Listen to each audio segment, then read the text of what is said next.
Okay, I think we are live. Hello, world. I'm Chris, aka Mr. FLIXTER. In this week's episode, I'm going to do my spoiler-free review of Predator, Killer of Killers. And then, I'm going to rank the Predator franchise. Let's get to it, shall we? Roll the intro. Live from Niagara Falls, it's Mr. FLIXTER Show on Saturday night.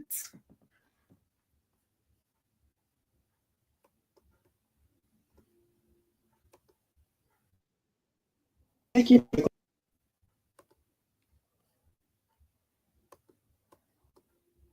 Welcome to my channel. Thank you for clicking on my video.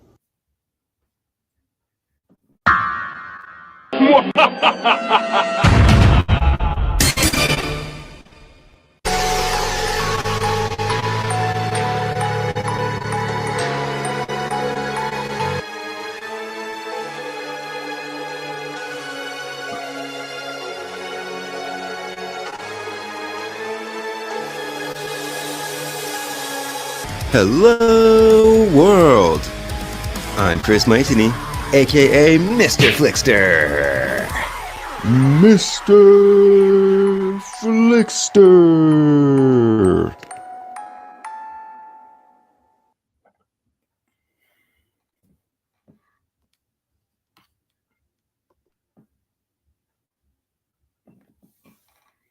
So, before we get to the main event, there's a birthday I want to talk about, and then I want to talk about the weekend box office update.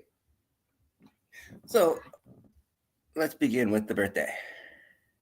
Because this week, we celebrate the birthday of Michael J. Fox. He was born on June 9th in 1961. Happy birthday, Michael J. Fox. Now let's take a moment and go over his career a little bit, shall we? Hold on, where is it? Here we go. And then share screen. I'm getting it. IMDb. Here we go. Michael J. Fox. Because obviously he's probably most well known for his Back to the Future movies, but he's done a ton of other stuff too. I mean, the man's an icon. It's great that he's still doing conventions too. I don't know if you heard, but he's currently touring, going to different cities. It's all for the fans. Here we go. Credits. There we go. A little more.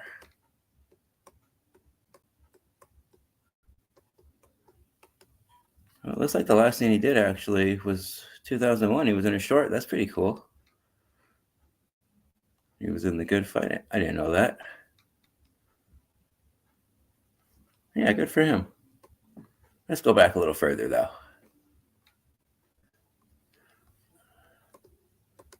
I forgot about the Michael J. Fox show. Wow.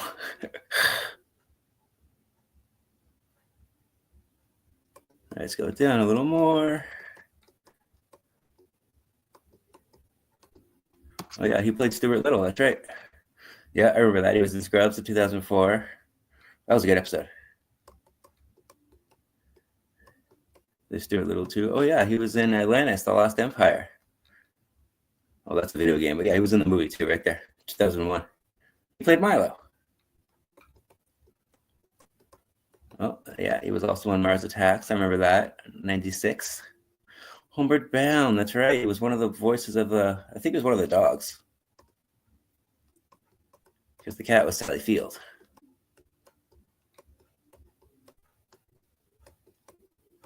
For Love and Money was 1993. Life with Mikey. Oh, there's Homeward Bound, the first one. Doc Hollywood. That's right. 91. He was in Tales from the Crypt. I didn't know that.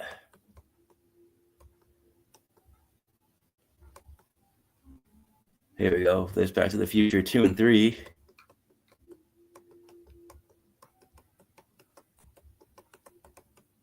He was in Teen Wolf in 85. Oh, there it is. Yeah. Back to the Future was the same year, actually. I keep forgetting they're the same year. I keep thinking that's like 86 or 87. And let's see what his first job was. Oh, still going down. The Magic Life in 1978. Okay. I thought he was in a TV show too. Family Ties, I think it was called. No, not that one. 80. No, not that. That was just one episode. There's the Love Boat. I didn't know that. It was a Night Court. That's kind of funny. Maybe in the comments, someone can help me out.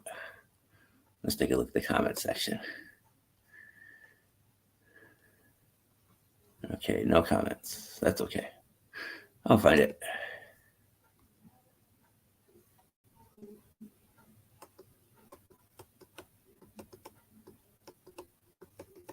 I think it was this one, but it just says family for some reason. It's just one episode. No, that's not it. Back.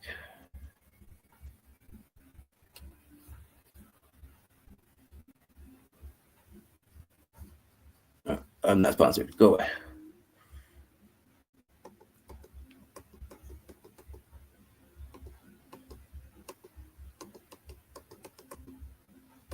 Yeah, I'm not seeing it.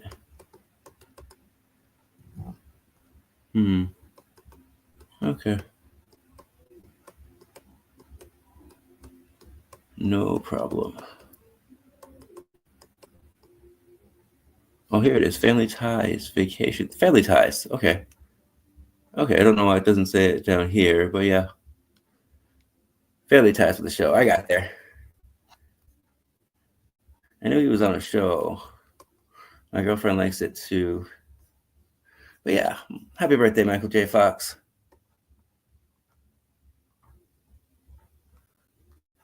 We're happy to still have you with us.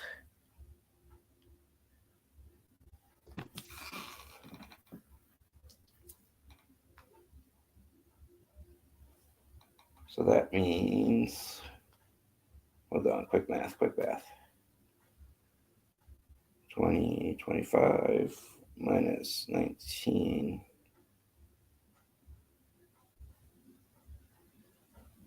61. He's 64. That's awesome. All right, let's go back to me.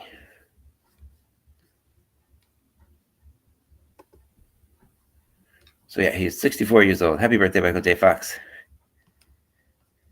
So now let's talk about the weekend box office update, shall we? Share screen again. I almost forgot. Right here? Yeah. I'm getting used to it. Home box office. Here we go. Weekend.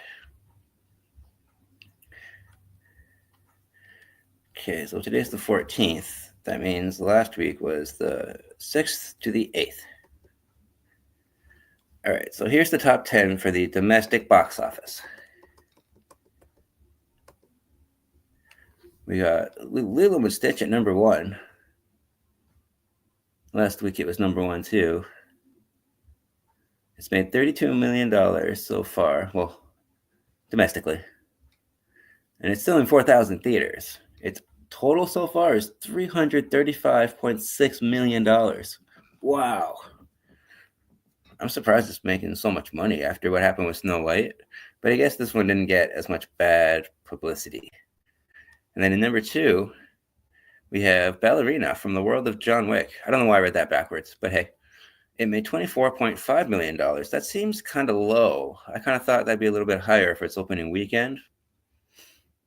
But I can't really talk. I didn't go to the movies this week. So yeah, it's only been out for 1 week. Lilo and Stitch has been out for 3 weeks now. Wow.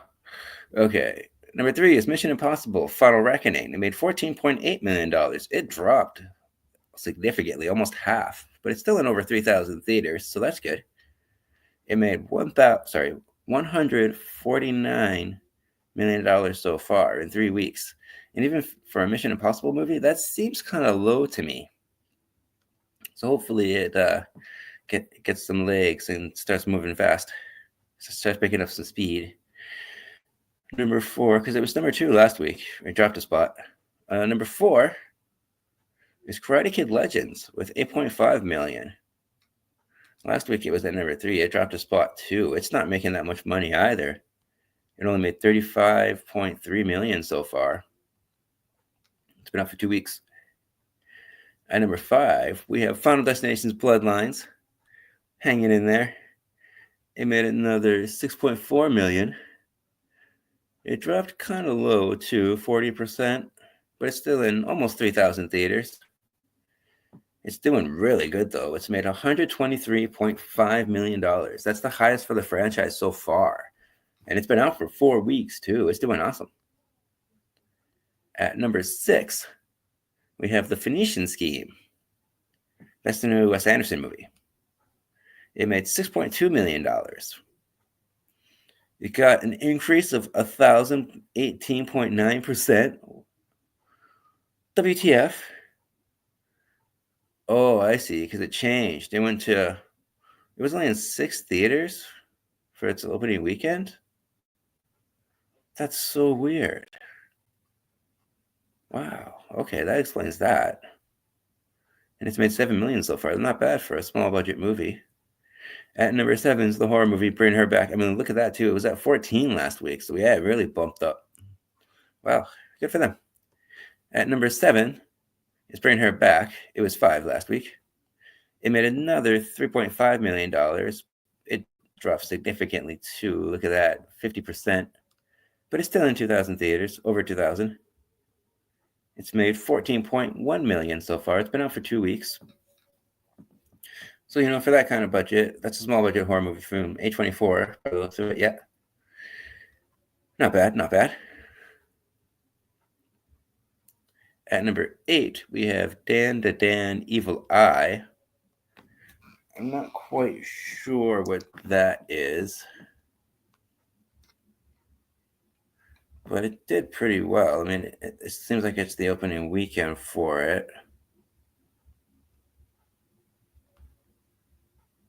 We made 3,198.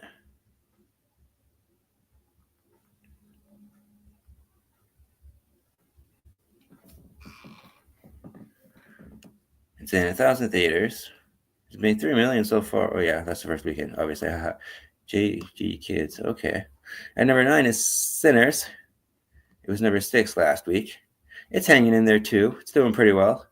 2.8 million this week. It dropped a lot though. Almost 50%. It's done over 1,000 theaters, so that's good. But yeah, it's made $272.5 million so far. So good for Warner Brothers. It's doing really well. And at number 10, Thunderbolts, just hanging in there by a thread. It's been out, well, last week it was 7. It's been out for 6 weeks, though. It's not doing as well as I thought that would do either. 2.4 million this week. It's almost in 2,000 theaters. That's not bad. But yeah, it hasn't even made $200 million yet. It's only made 186.4. So hopefully it picks up some steam, or hopefully it does well in video sales. It's kind of disappointing because it's a really good movie. I want to review it on the channel. I just don't know when.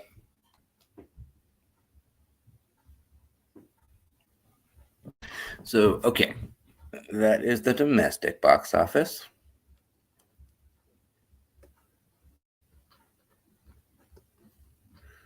Let's go worldwide.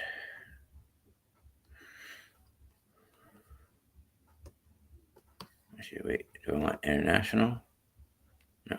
Worldwide. Here we go. Okay. Let's just check the comment section first to see if there's anything. No comments. Okay, no problem. Let's continue.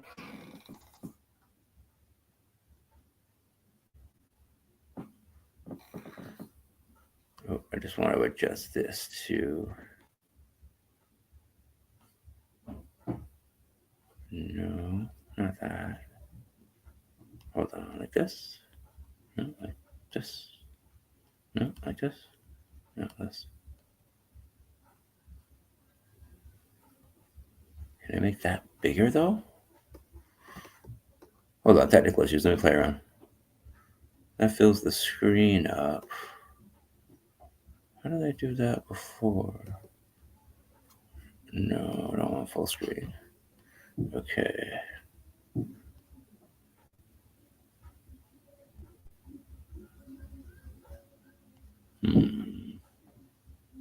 Okay. Oh well. That's fine. Let's see.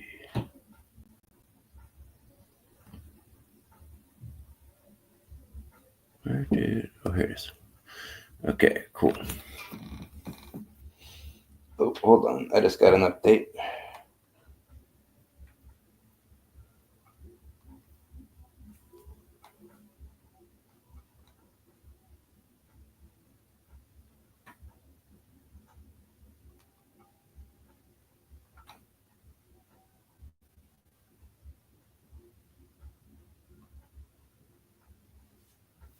Okay, Dan to Dan. Momo and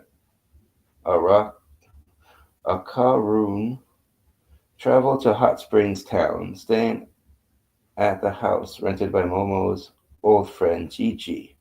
They aim to solve a mystery about Gigi's family. Okay. That's the story for Dan to Dan. Thank you, Sabrina. My beautiful assistant, hard at work. So, anyways, the worldwide box office. I'll just continue from what I was saying. Nisha 2 is still dominating. I haven't seen it yet, but it's made 1.8. Oh, wait. Oh my God, $1.8 billion. Look at that. Because that would be million. There's another number there. Wow. Because domestic, foreign, and that's the combination. Yeah, great. And then second is the Minecraft movie. It's almost at $1 billion. It has $951 million. Number 3 is Lilo and Stitch, surprisingly, with $815 million. Wow. Mission Impossible 4, Final Reckoning. Oh, it's doing pretty well internationally. Wow, okay.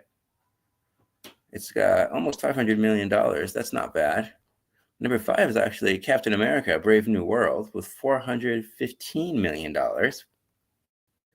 Number 6 is The Thunderbolts, just behind Brave New World, with $378 million.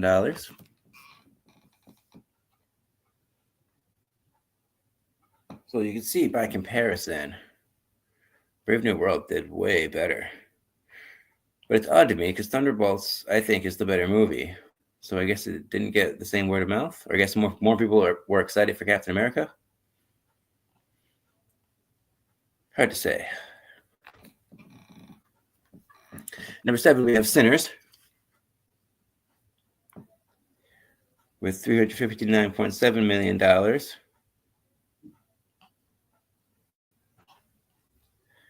8 is Final Destination Bloodlines, $266.5 million. Number 9 is Snow White, $205.6 million, which still, it's not going to make its money back. It hasn't even, got close. But anyways, Dogman hanging in there. Shout out to Dogman again. Another week in the top 10. $145 million. Wow. Good job, Dogman. Good boy. All right, so that is the weekend box office update. So let's go back to me. I don't need that. Let's go back to me. And remove. Okay. Let's get to the main event, shall we? I'm going to do my spoiler-free review of Predator, Killer of Killers. Just going to pull up my notes here. Okay, and I want to pull up the poster. So hold on, wait. Go like this. And then like this. No. No. No. No. Oh, like that. Aha. Figured it out. Let's go to IMDb. Because I love the poster. Let's start with that. Predator, Killer of Killers.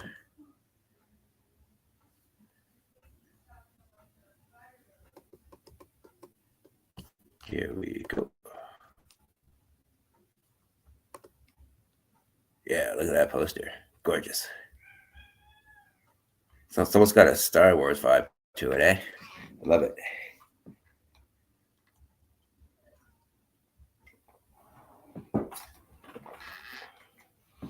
Okay, so this film was directed by Dan Trachtenberg and Joshua Wilson. Sorry if I butchered that. It is written by Michael Robert Reuter, Don Trachtenberg, and Jim Thomas. It stars Michael Bain. Sorry if I butchered that. Doug Cole, and Rick Gonzalez.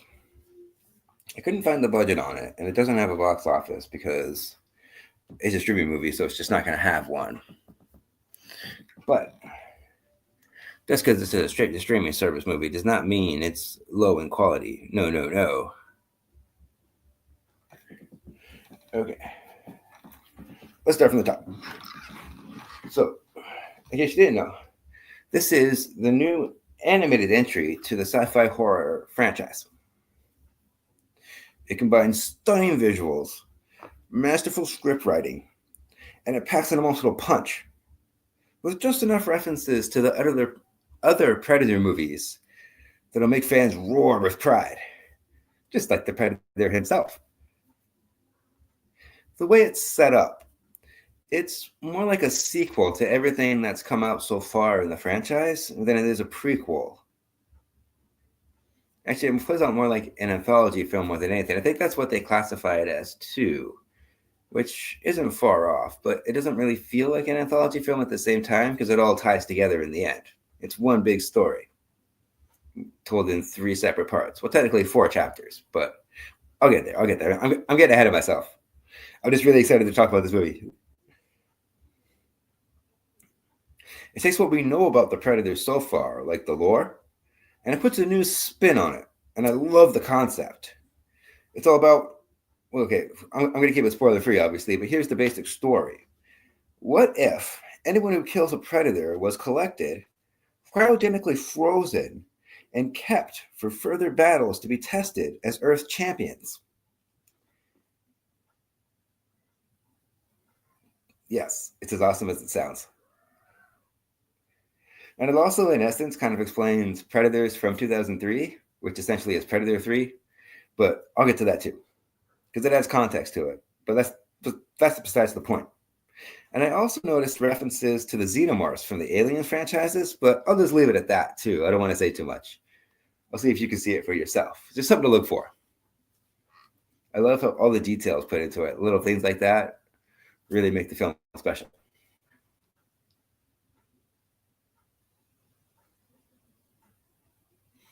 So, see if I can play a little bit of the footage just so you can get an idea of what I'm saying. I'm not going to play the sound though. See, yeah, there it is. Oh, go away. I'm not sponsored. Yeah.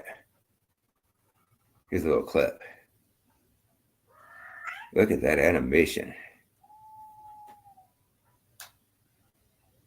So, each of the 3 eras that's depicted has its own unique art style. And you can see there how it changes between them. The aesthetic in each is established quickly.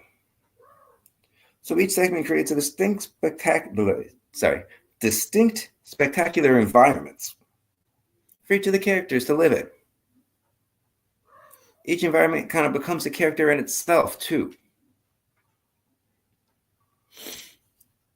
Hold on, I don't want to get copyright claimed or anything. Just look at that. So I'll play little bit by little bit. I just don't want to get dinged. Look at that poster. Anyways, the sequences are so immersive that the filmmakers are willing to entrust the storytelling to the animation itself. It does a lot of showing instead of just telling us about these characters. So most of the information that we get is just kind of shown to us through the visuals rather than the dialogue. The conversations aren't that long between the characters, but they don't have to be to really understand who they are and where they're coming from. And that's the point. You not only understand who these people are, but where they're coming from. That's so important. Because that makes it all the more easy to feel that emotional connection to those characters. But the fight scenes are the obvious highlight. You saw a little bit of it there. The animation sequences are unlike anything I've ever seen before. The way they combine hand-drawn techniques with computer animation. It's comparable to the Spider-Verse films, but they kind of take it to another level. Another level. Sorry, I've been having problems talking today for some reason. I'll power through it though. The show must go on.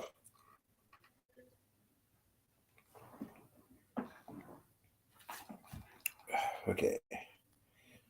And upon doing my research, I discovered that this film actually used the Unreal Engine for their animation. It's the first full-length feature film to do that. Usually they use that for video games. So I thought that was really cool. Fun fact for you. And the reason that this all comes together so well is because there's things you can do in animation that just aren't possible in like live action. Some of the camera angles they get, there's a sequence they do they fight underwater in like this river that's frozen. And a lot of the visuals for the dog fights, you wouldn't be able to get those camera angles doing live action. Excuse me. The best example I can think of is the difference between the Into the Spider-Verse movies and the No Way Home movie. No Way Home is a lot different than Spider-Verse because there's so much more you can do with animation that you just can't do with live action. If that makes sense. I love how it doesn't hold back on the violence too. This movie is not afraid to be brutal. I can't stress enough how, even though it's animated, this is not a kid's movie. Like, if your kids have seen the other Predator movies, sure. But if they're not used to that, be careful. Watch out. It is shockingly violent. I couldn't believe how violent it gets. I love it. The results are so stunning. I wish this came out in theaters. I wish I could see this on the big screen. Let's show a few more clips, shall we? Because I've kind of dabbled here and there. I can get away with it if I just show little by little. Can I skip ahead? No. Okay.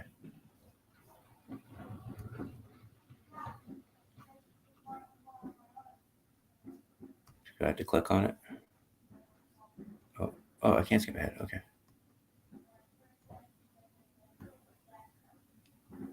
Oh, okay. That's widescreen. You can kind of, oh, there it is, the underwater part. That's cool. So what kind of talk is this place? Sorry, there should be fireworks going on in the background. I don't know why there's fireworks. But hey, the show must go on. I'll talk through it. So let's talk about this cast. They provide phenomenal voice acting, which also attributes to the heart of the film.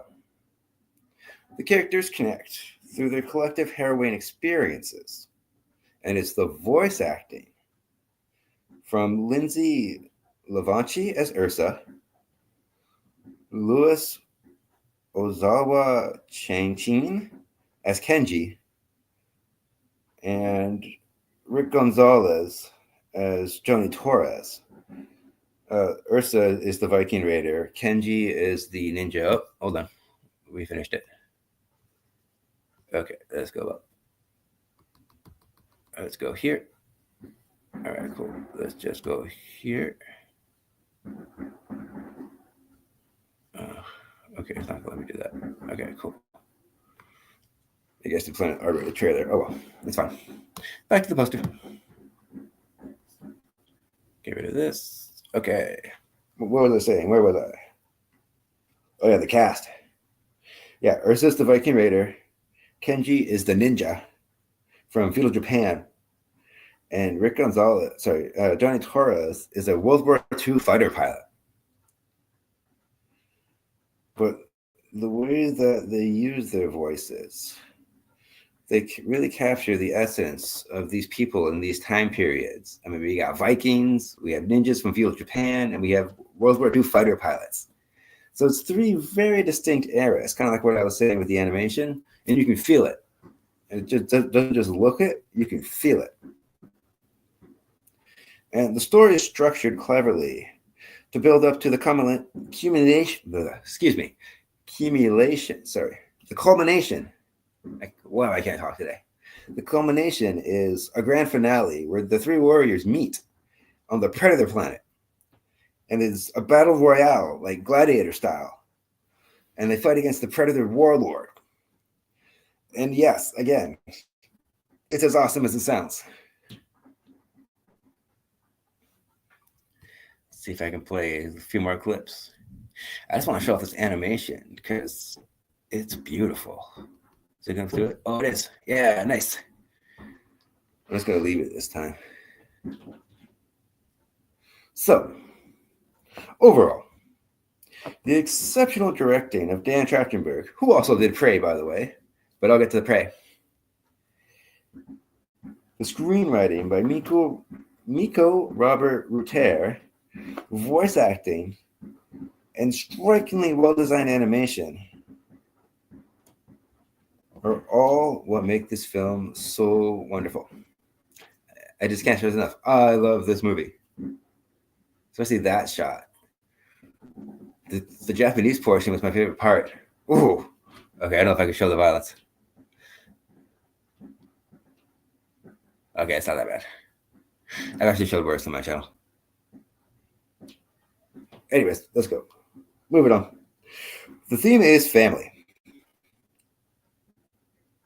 That's the thread that binds the fabric of the anthology template with needle-nose accuracy because it's tightly streamlined, yet doesn't feel rushed. The movie's only an hour 25 minutes. You see that? But it doesn't feel like it.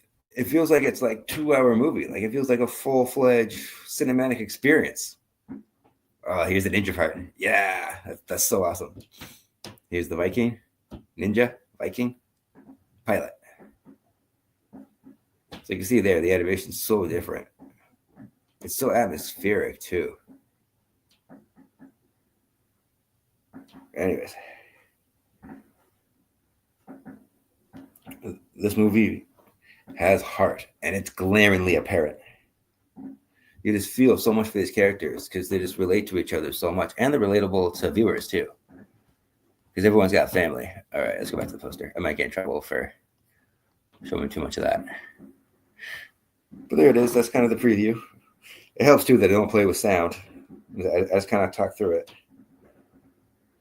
But like I was saying, this animated sci-fi horror adventure has powerfully emotionally satisfying moments paired with perfectly exhilarating action. And it delivers one hell of a bloodbath. It really earns that R rating.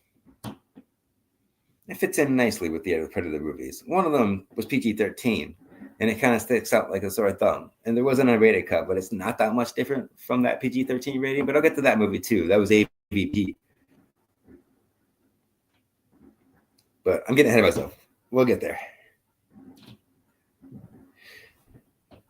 This one, Predator Killer of Killers, is so well put together. It's a must-see for Predator fans hunting for the next worthy sequel. It's currently available for streaming on Disney Plus in Canada and Hulu in the USA. It's pleasantly surprising while setting up fascinating ideas for the future, too. It ends on a cliffhanger, but that's all I'm going to say about that. I don't want to spoil anything. This is brand new. It just came out last week. But because of the ending, it makes me even more excited for Predator Badlands, which comes out on November 7th, 2025. let's go back to me.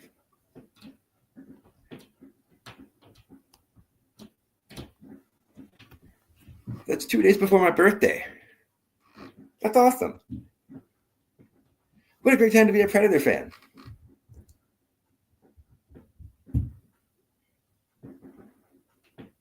And remember, if it streams, we can watch it.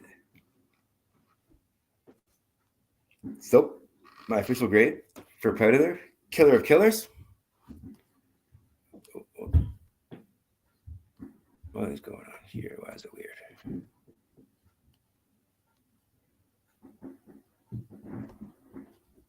Okay. Not sure what's going on here. Okay, anyways, sorry. The layout on my screen is kind of weird, but oh well. I can see it, you can't. Anyways, my first grade for Predator, Killer of Killers, is an extra large popcorn. I love this movie and I highly recommend it, especially if you're a Predator fan. Oh. All right, let's just check the comments here. Anything? I can't even tell if there's anybody watching because I can't see. Normally it tells me. But I'm afraid to refresh the screen because I don't want to lose the live stream. I'm not sure what's happening here. Okay. Anyways. Oh, wait, what if I did this? No, nothing. Nothing? Okay. Sorry, minor technical difficulties. Not that big a deal. Okay.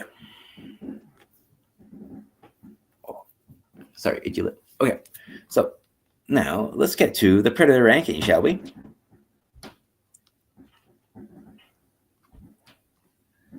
So let's go back to this. Yeah, cool. Now let's go to Letterboxd because I set up the list. There are 8 movies in my ranking. I'm counting both of the AVP movies. So, oh wait, hold on. That's not my list. Here we go. This. Further ranking. Here we go. Let's just edit this. And I will scroll down. Here we go. No, this isn't the ranking yet. This is just the order of release. So I'm counting all the Predator movies, Prey, and both AVP movies. There's 8.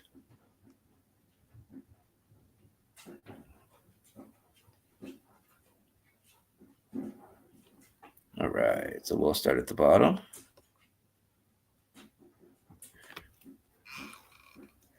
I'm just going to get a drink of water, and we'll begin. Again, sorry about the fireworks. I can't really do anything about that. I tried shutting the window, but I can still hear them. I don't even know if they're getting picked up on the camera. But hey, we'll find out. So, at number 8. Hold on, let me get my list. Here we go.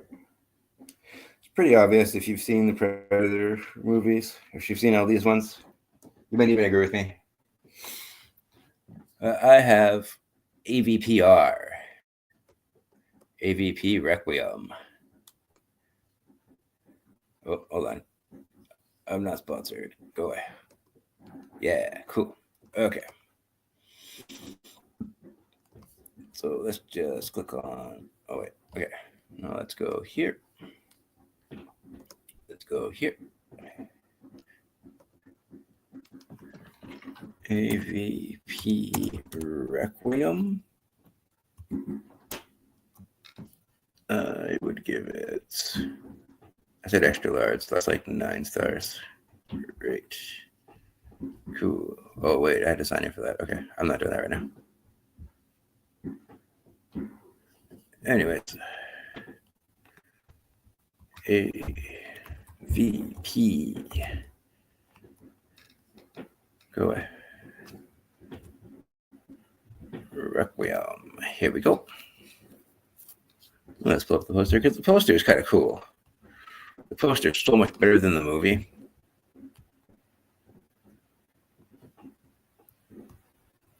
There we go. See, it's not bad. It's a cool idea. But there's so many problems with this movie. Okay. I'm getting ahead of myself. I got my notes here, done by my beautiful assistant, Sabrina. Thank you very much. I really appreciate all your help. So, AVP Requiem, or AVPR. This came out in 2007. It was directed by Colin Strauss and Greg Strauss, or Strauss. Sorry if I butchered that. I'm terrible with names. It was written by Shane Salerno, Dan O'Bannon, and Ronald Shusett. It stars Reiko Alcedberth, sorry if I butchered that, Stephen Pascal, Sharika Epps. Its budget was $40 million, and it made $103.2 million. So it did well. But it was still a franchise killer. Oh, okay. I'm going to start with the elephant in the room.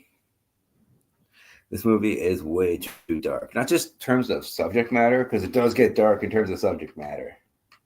But it's just the lighting is just inexcusably poor. Hold on, let's see if I can show examples of that. Maybe it'll show a little brief snippets. You can see. Oh, go away. I'm not supposed to. There we go. Okay, I'll just talk while this thing plays. I do like how it picks up immediately where the first AVP left off. Oh, by the way, from here on out, aside from Predator, Killer of Killers, I'm not going to talk about spoilers for that, but the rest of the Predator movies, there's going to be spoilers. You kind of have to if you want to talk about these movies, especially with this one, because the last one, there's an alien that comes out of the Predator's chest. And this one actually has the Predalien, so it's a cool idea. But it just goes downhill from there. Aside from the gorgeous forest setting, I don't know what's going on here. The video is not really playing. Maybe I can refresh.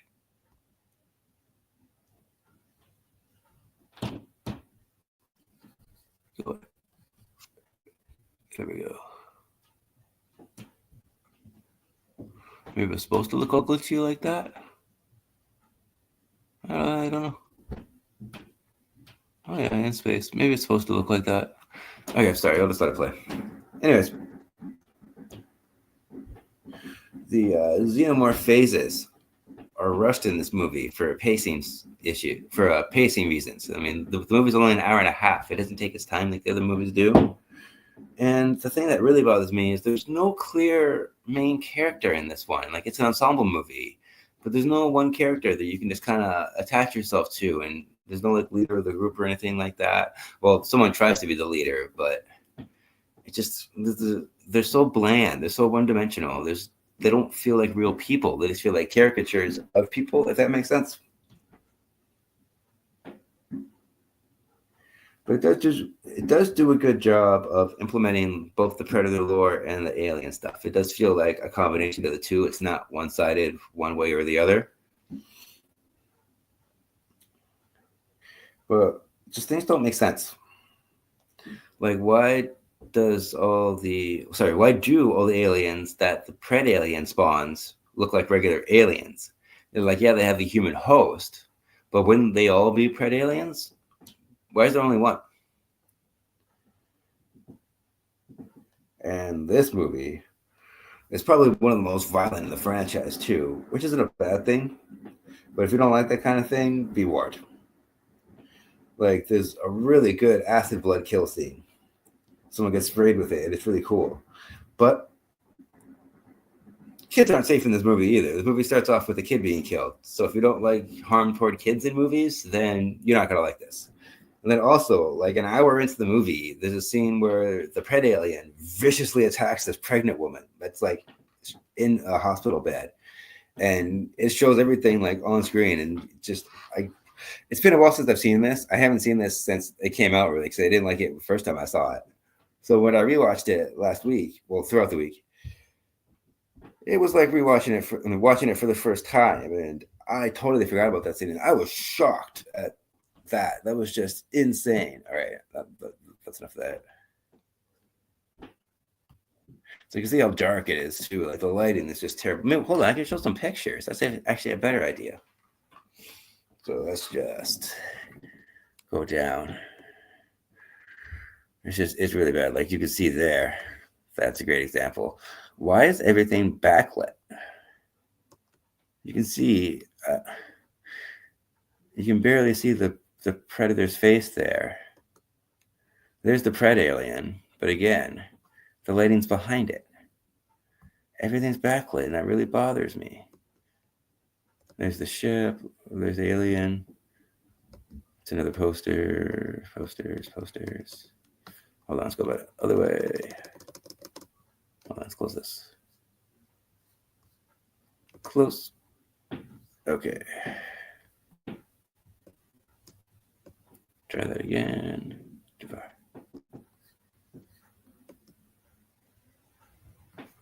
Start from the beginning, yeah. Like even that one, you can see it's backlit. The lighting's behind it. You can't see their faces. And the whole movie's like that. These are posters. Oh, here we go.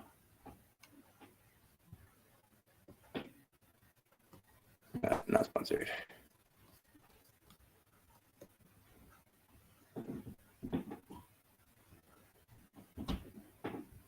Okay, here's more examples. Well, okay, well, there's the pregnant woman. Okay, I probably can't show some of that stuff. There we go. You see how dark this movie is. Like, why is it so dark? See, there's another example. Backlighting. The pool scene is pretty cool. It's got the alien swimming in the water.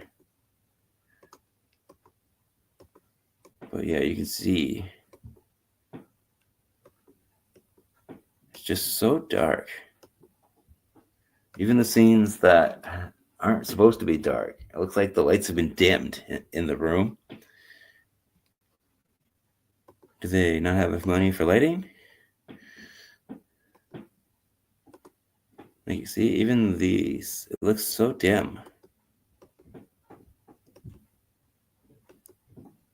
Okay, and then we're back here. Cool. I think I made my point. So yeah, that's AVPR. Number 8. Not a fan. I'd even say that you could skip this one if you're trying to go through the Predator movies. You don't necessarily have to watch that one. So, number 7.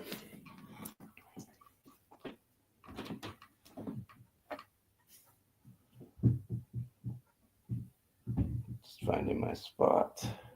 I want to get the order right. All right, yeah, I thought so. Cool. Number 7 might be obvious again. I just wanted to make sure. It is The Predator, 2018. I'm just going to call it Predator 4. Because let's face it, no matter what it's titled, it's Predator 4. These titles are just confusing too. I mean, you got Predator 1, Predator 2, Predators, The Predator. Like, so yeah. Number 7, The Predator, 2018. Let's go to IMDb. Oh no, what happened there? Back up. Okay. Not typing. Why am I not typing? Okay. There we go. The Predator. There it is.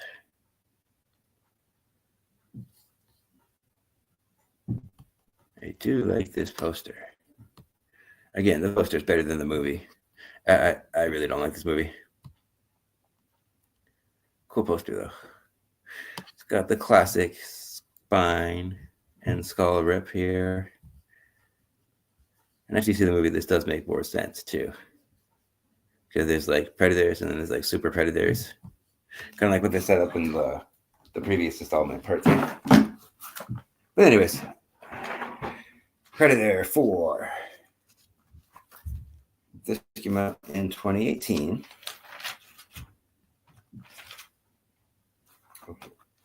It was directed by Shane Black. It was written by Fred Decker, Shane Black, and Jim Thomas. It stars Boyd Holbrook, Trevant Rhodes, and Jacob Tremblay. The budget was $88 million, and it actually grossed $160.5 million. So it did make its money back, probably because all the Predator hype, and it had been a while since the last sequel, but this was nearly a franchise killer, just like AVPR.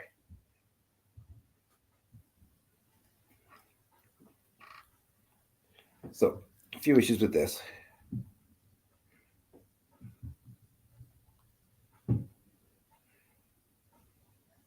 So it's all about Quinn and the son, but it's set up that he's estranged with his son. And hold on, okay, I'm just gonna look at it for now. Actually, yeah, and they never really have that relationship development. And the kid is supposed to have autism too, but I just don't like how they depict autism. Maybe I'm biased because I have a nephew that's autistic too, and I'm kind of sensitive when it comes to that kind of stuff being depicted in movies because it's not always accurate. And especially what they do, they use it as a plot point. But I'll get to that too. Oh, it's really bad. I can even see it being like offensive to people who have autism. But hey, that was the writing choice. That's what they went with.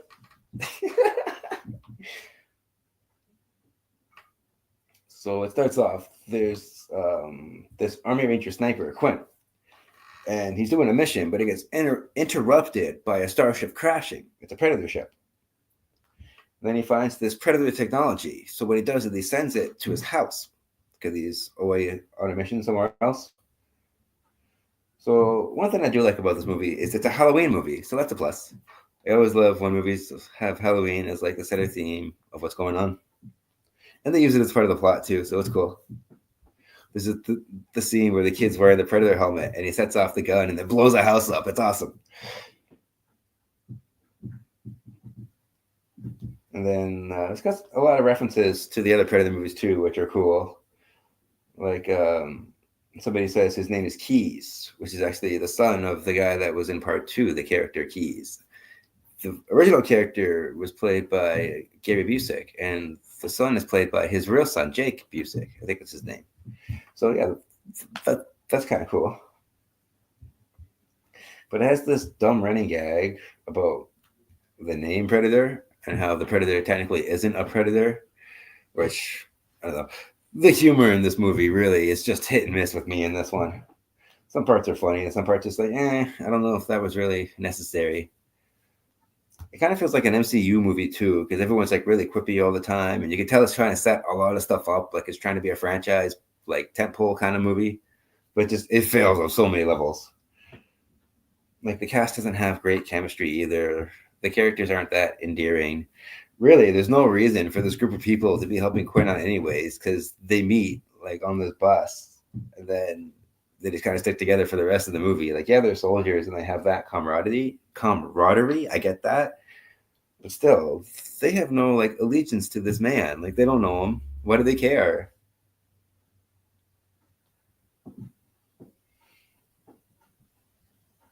Oh, and going back to the references, there's also a good line to reference to a lot of lines from the other movies. So that's cool. Even AVPR has a Get to the Chopper reference. I put that in the commercial. So if you want to see clips from the movies, you can go there too.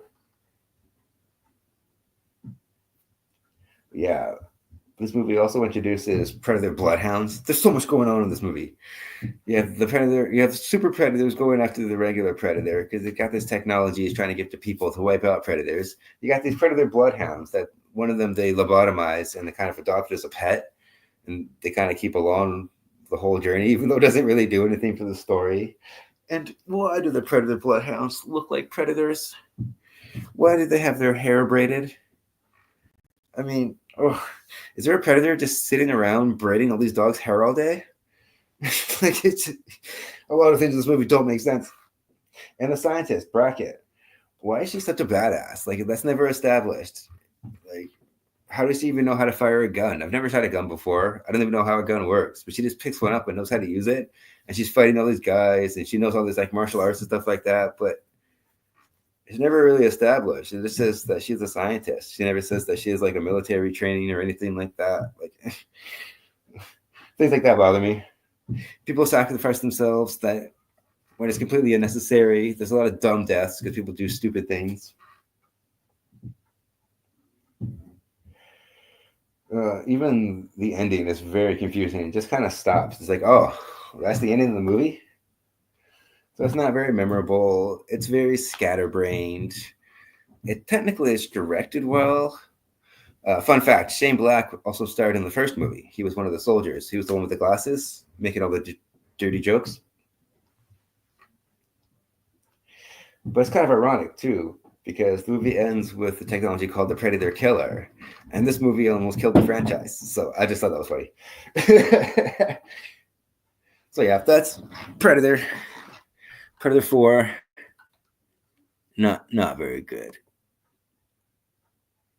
Maybe I could show a little bit of it here. Go away.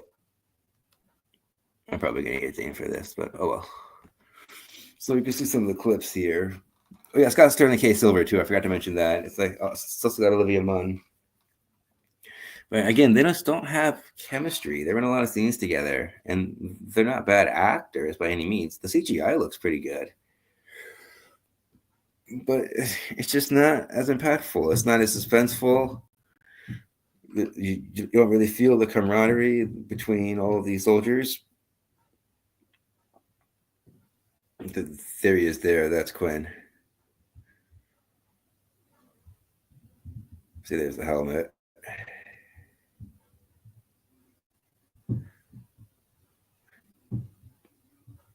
Some of the fight scenes aren't bad, but still. I can't bring myself to recommend this movie because it's not very memorable. Like, even when I was watching it, it felt like it was the first time because it had been so long since I've seen it. This is the one that I rewatch. I think I'd only seen it like once or twice. Oh yeah, it's got Keegan Michael Key too, and Thomas Jane. So I do like some of the practical effects. The Predator looks pretty good, and so does the Super Predator. You can see the helmet there, Shane Black. But overall, it's not a very enjoyable experience. The humor is very forced. The story is all over the place. Like, really, the star here is the special effects. There's the Super Predator. There's just so much here that's just either it doesn't make sense or it's just stupid. And that's just not a good combination for your movie. Okay, that's enough of that.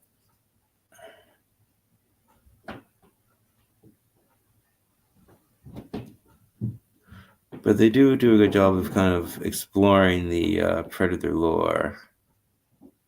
Where am I going? No, here. All right, so that's the Predator, aka Predator 4. All right, and number 6.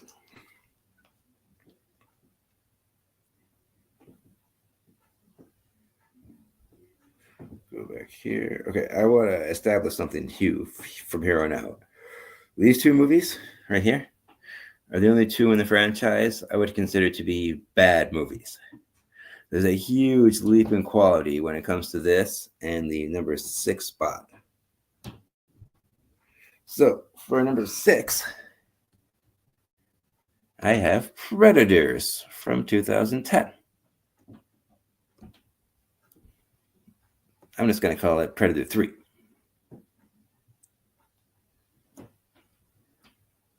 So let's go to IMDb. Close this. All right. Predators. This movie's so much better than... I didn't spell that right. Is it going to show me? Oh, it is. But yeah, it's so much better than those last two movies. Huge leap in quality. Here we go. Let's check out that poster, shall we? I love the poster. It's so cool. That silhouette is iconic. I love the Predator silhouette. Okay. So Predator 3. This was directed by Nimrod Antel, or Antel, sorry. Sorry if I butchered that. It was written by Alex Litvak, Michael Finch, and Jim Thomas. And it was also produced by Robert Rodriguez. It was his idea. It stars Adrian Brody and Lawrence Fishburne and Topher Grace. There's a lot more people too. There's a big ensemble cast, but unlike the other movies, Adrian Brody is clearly the leader of this group, and he's clearly the main character. Like it feels like it's his journey. You could argue it's Isabella's journey too, but I'll get to her. The budget for this was $40 million, and it made $127.2 million. So I'm not really sure why they took so long between 3 and 4. This came out in 2010. 4 came out in 2018. But hey, at least we got all these movies. It's amazing when you have all these movies. But yeah, Predator 3. I love this movie. This is the one that is so rewatchable, unlike those other two. I love how the title Predators actually has multiple meanings. It's not only just an allusion to like the Alien films, because there's Alien and Aliens, that they wanted to do the same thing with Predator, which is kind of a cool idea. But it's got a double meaning because it refers to both the extraterrestrial predator, the main characters, and how the group of people are all predators in their own way. That's why they were chosen. That's awesome. Hold on, let me just check this real quick. Because I can't think of the actress that plays Isabella. She is one of the main characters after all. Who else was in this? Because this cast is stacked. Alice Braga, that's her name. I should have known that. It's also got Walter Goggins, Oleg Tertervog, Danny Trejo's in this. So is Luis Azuwa. Chang Chien. Sorry if I butchered that. And it's got Mahershala Ali. So yeah, stack cast. Awesome. Let's go back up. Let's go back. Let's see if I can play some clips while I talk through this. Here we go. Go away. I'm not sponsored. Yeah, cool. Okay. I love how it goes back to the jungle, like the first one does. So that's a good reference. It does a good job of also explaining more of the predator lore, how there's the predators and there's the super predators, and it kind of explains the race a little bit more, kind of how this, like there's different types of xenomorphs in the Alien movies. And it's cool because there's a mystery that starts really early on about where are they, how did they get there, who's hunting them. Obviously the predators are hunting them, but it's cool that you learn things as the characters do. Sometimes in movies you already know the information, so characters know things like behind what you know them. You're always one step ahead of the characters, so that's refreshing. The first time you watch it, you really don't know what's going on, and you learn as they do.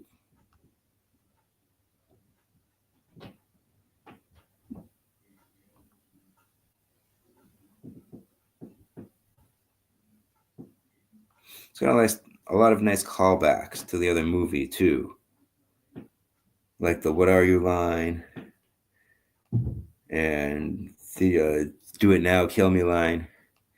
Again, some of the clips are playback commercial, so if you want to see the clips, they're there. It's also got a really good story. And the cast, I keep talking about the cast. The cast has great chemistry because it's a diverse mix of people from all different walks of life. We have soldiers, we have gang members, we have convicts, we have people in the mafia. They're not just hunters in this, or not just soldiers in this, like some of the other movies. So it's really interesting. And their dynamics too, how they play off of each other. Okay, that's enough of that. Let's go back to the poster. I love this poster. Yeah, cool. So those are some of the reasons why. The direction is really good too. This movie feels very cinematic. I remember how cool it was to see this in theaters for the first time. And the action scenes. There's a lot of cool stunts in this movie. There's a lot of practical effects too. Like, yeah, they go CGI with like the cloaking because it's probably simpler and probably cheaper to do it that way than the way they did it before. But The practical effects they use are very impressive. I love it. And you can actually see this movie, especially the night scenes. So that's always a perk too. And I love how the final battle, the whole thing is just a reference to the first final battle, and it's really cool how they set it up. Because it's not exactly like, it doesn't feel like a remake. It's not exactly shot for shot. Like, these are their own characters. They're unique individuals with their own sets of skills, and each one of them have like a moment or two here or there where they get to show off their skills too. And it's got a lot of different twists and turns. Fun fact: the Lawrence Fishburne role was rumored to be it was supposed to go to Arnold Schwarzenegger, but he couldn't do it because at the time when the movie was being made, he was the governor of California. So yeah, that's Predators 3. Great film. Highly recommended. All right, let's go back to, actually wait, I'm going to go to StreamYard real quick. Let's see, comments. Let's get rid of this for a minute. I'm back. Sabrina's here. Hi, beautiful. You are very welcome. Oh, I'm glad you saw that. Thank you. I can't thank you enough. All right, let's go back to Letterboxd. Wait, did I do that right? Yeah, okay, cool. I thought I screwed up. Okay. So now, number 5 on my list. Where is it? All right. I'm going to put AVP. Right here. Number 5. AVP. I love a good crossover movie.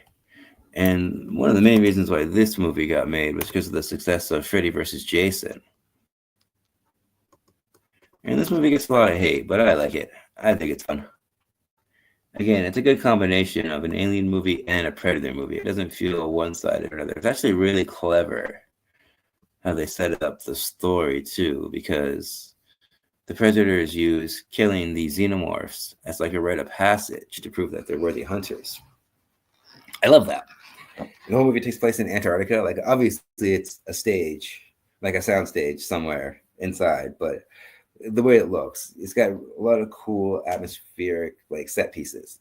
It's awesome. You can really get lost in this world because they go in this underground pyramid too, and that set is so elaborate. The way it's set up, they have it so it can move around, so the chambers shift and the hallways move around too.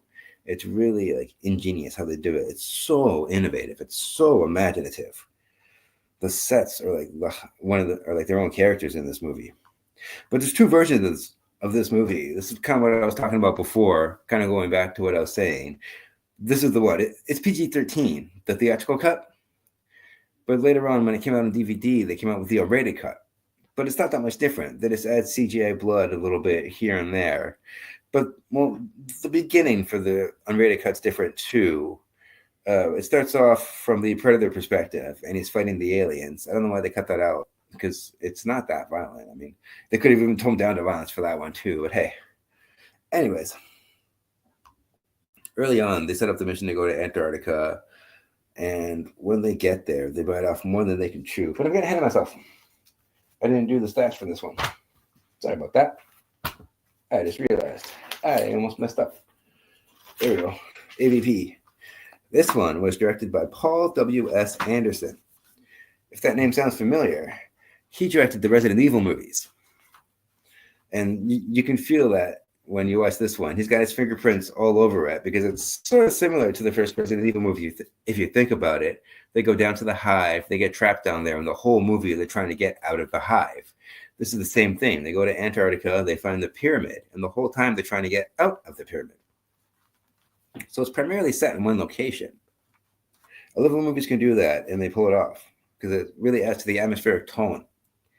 It was written by Paul W.S. Anderson and Dan O'Bannon and Roland Shusett. Sorry if I butchered that. It stars Sana Lathan, Lance Hendrickson, and Raul Bova. But this is another one. This is a really good ensemble cast. But it's especially cool that Lance Hendrickson came back because he was in the first. Sorry. He was in the second and the third Alien movie, and he returned for this one. It's too bad they didn't get anybody returning from the Predator movies too. That would have been cool. But still, a great crossover movie nonetheless. Its budget was $60 million, and it made $177.4 million. So I love this poster too. It's so iconic. You got the Predator with his blade there. You got the Xenomorph dripping all over him. Because there's that classic question when it comes to fans in different movies and TV shows. Who would win in a fight? So it's cool to see that play out. And, you know, sometimes the aliens win. Sometimes the Predators win. Oh, too far. Sorry. Play part of the preview here.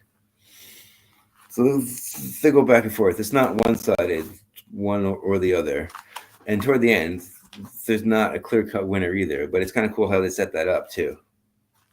I'm looking at the wrong thing. Back to my notes. Okay, where was I? So yeah, I've talked about the set, the characters, the direction's really cool too. There's a lot of really good wide shots. Oh, that's not what I want to show. Okay, let's try that again.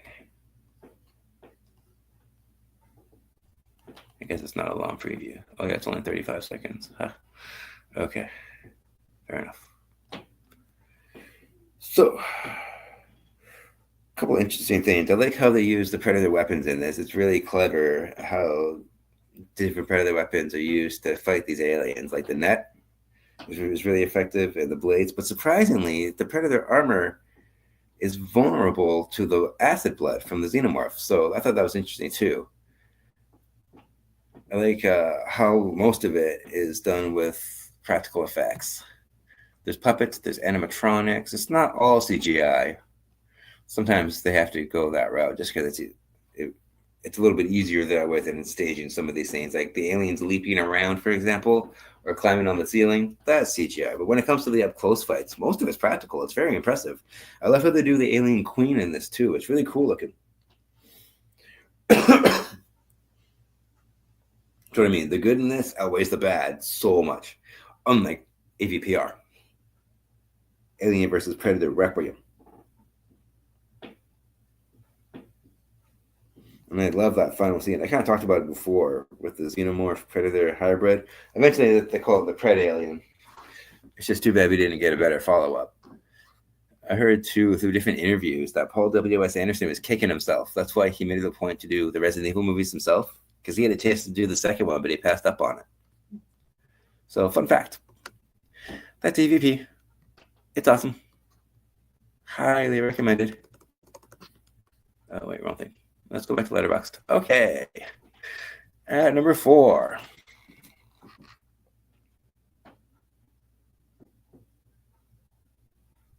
Oh, yeah, one more thing about AVP. There's this really cool shot. Maybe I can find it real quick. I'm sure there's a picture of it. There's a profile of the alien and the Predator together. Oh, there it is there. Hold on, go back. I saw it. I like the look of the helmets too. Each one, the helmet is a little bit different. So I like the design here.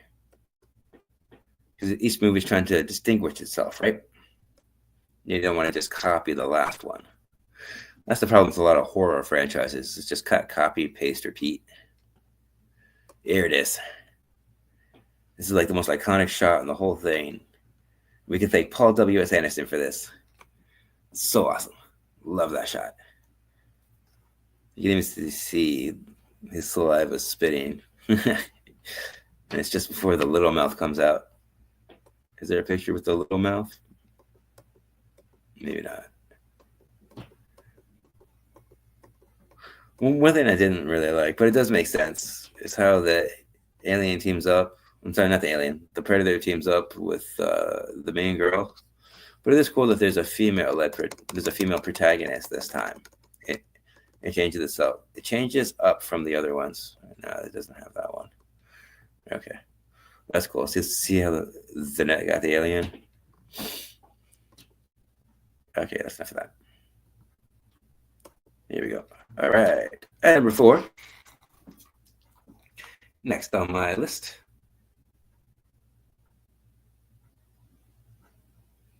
Back to my notes. Okay, at number 4, I have Prey.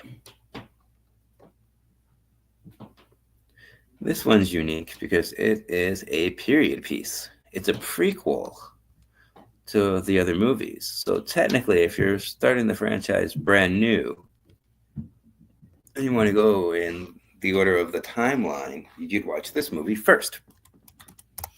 And it actually does work as an introduction to the Predator. And it doesn't play off as like a reboot or anything like that. It feels like a prequel in a good way. It doesn't have that classic prequel problem that I usually have, answering questions I wasn't asking. I like this poster. Oh, that's not the poster I like. Hold on. Where's the good poster?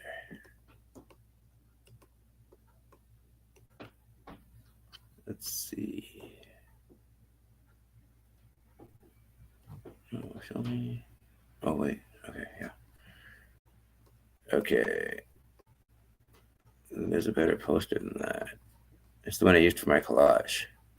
Let's go back to photos. You gotta click this one. There we go. Ignore the ad. I'm not sponsored. Go away. Well, you can see the costume designs are beautiful, and the setting, the forest, is gorgeous. Like, most of this movie, if not all this movie, takes place outside. And it is beautiful to behold. This is another one that was straight to streaming. And it's unfortunate, too, because I would have loved to have seen this on the big screen. This would have been amazing. Like, the cinematography really adds to the atmosphere. There's times at night where it's still visible, but the way they use light and shadow is very intriguing. Sorry, I don't know why I'm having such problems talking today. Let's see, do they have the good poster?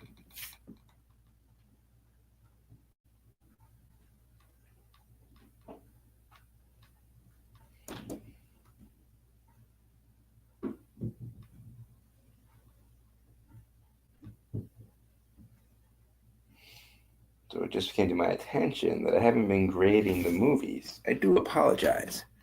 So let's do that real quick. Hold on, let's see if I can find that poster first. That's the title card.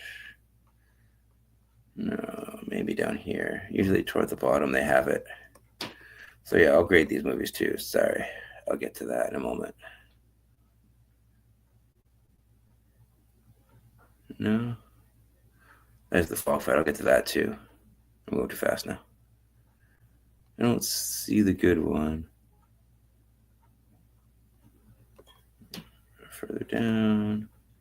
A little more. A little more. I might get in trouble for showing some of these violent pictures. Oops.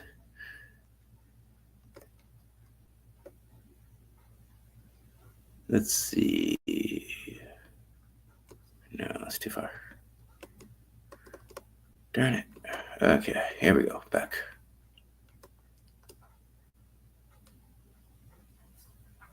I can't find the one I like. All right, forget it. Okay, screw it. The show must go on. All right. Oh, there's the poster that I like. Okay, so hold on. Let's just save this for now. It's on Letterboxd. So I can come back and I can fix this later. Let's go. Prey.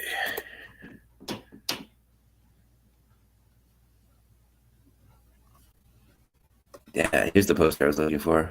The one in the fog. It's so cool. Because you can see just enough to tell it's a predator, but it doesn't exactly give it away. And this movie is very patient, too, when it comes to like screenwriting and storytelling. See if I can make it bigger. So, Prey. Let's get to the stats, shall we? It was directed by Dan Trachtenberg, who also directed Killer of Killers. Is this going to expand for me? There we go. That's better. It was written by Patrick Asen, Dan Trachtenberg, and Jim Thomas. It stars Amber Midthunder as Naru, Dakota Beavers, and Dune DeLaguero. Sorry if I butchered that. The budget was $65 million. But again, this doesn't have a box office because they went straight to streaming.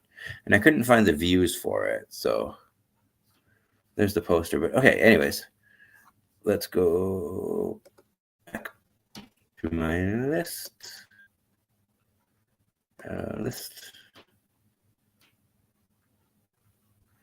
Back to Predator. Okay. So my grade for AVPR would be no popcorn. Hold on. Where am I? Here we go. No popcorn for AVPR. Oh, wait. I don't know why I did that. I'll just go back to what I was doing. Okay. Predator 4. That's what I'm calling it. And number 7 was Predator 4. I'm going to give that one small popcorn. Predator 3 for 2010. Huge leap in quality, much better film. I'd give this one a medium popcorn. AVP. A lot of fun. It gets hated, but I like it.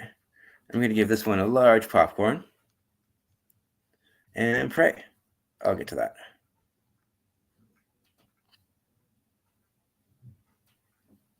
So let's go to IMDb, see if I can play some of the preview for you. Because I kind of like having the clips going while I'm talking. And then I can show that poster too. This one's not bad.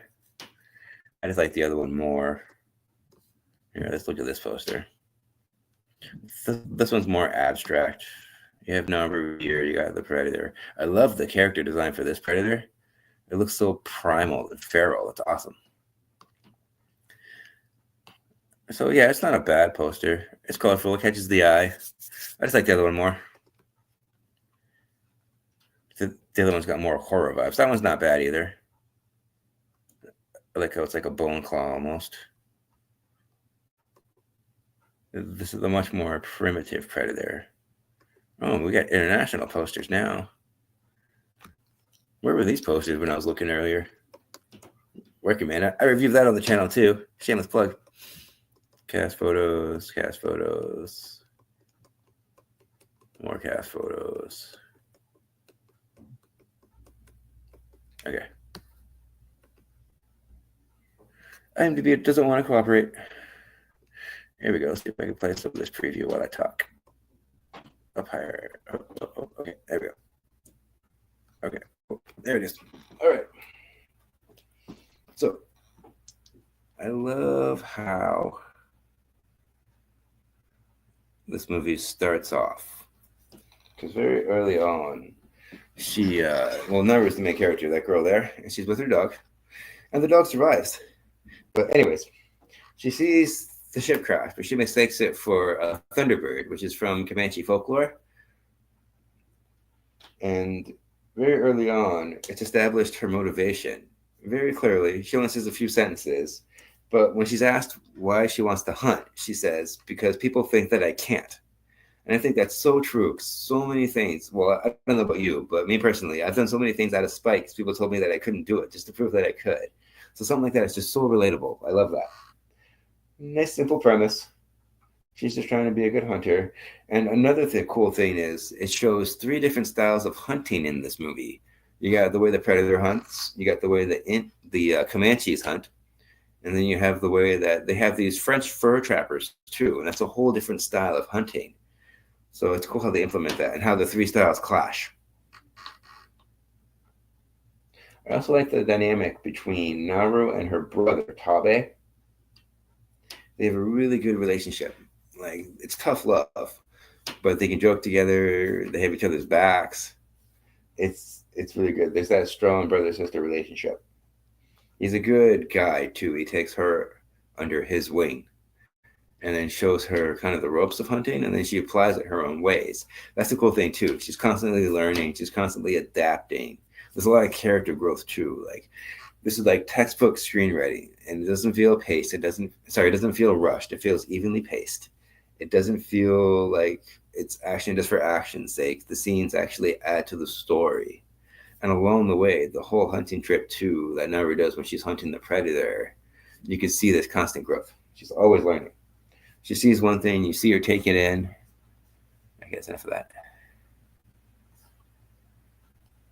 I like how there's different predator technology in this too. Like they have the net, they have the claw, they have the helmet, but the way that they do it, they look different. They have a whole new style. And there's a new weapon too. There's a shield, and that comes into play later as a plot device. It's awesome.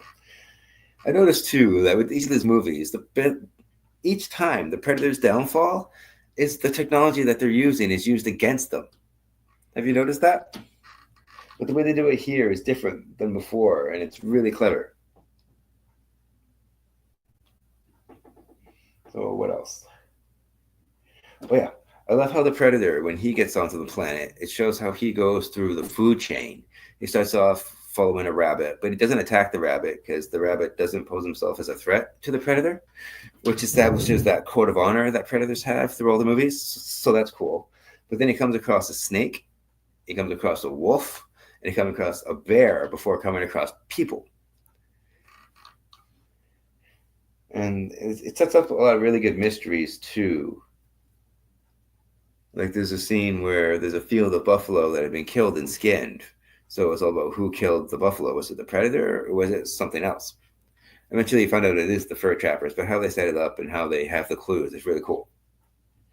And then they also touch on the gun that came from part 2. It's the origin of that. And it doesn't feel forced either. It's awesome the way they do it. And I love how the predator is revealed to Naru in this one when he fights the bear and he lifts it up above his head. It's covered in blood. That's such a cool shot when she's inside the beaver dam. Wow, awesome. And fun fact, Naru refers to the predator throughout the movie. I'm going to try and say this right. The Mupitsu, or the mother owl monster from Comanche folklore. So it's cool how they actually use a lot of Comanche heritage and folklore too to help with the story. They must have had somebody who was Comanche working on the script, at least giving the notes or something, or on set.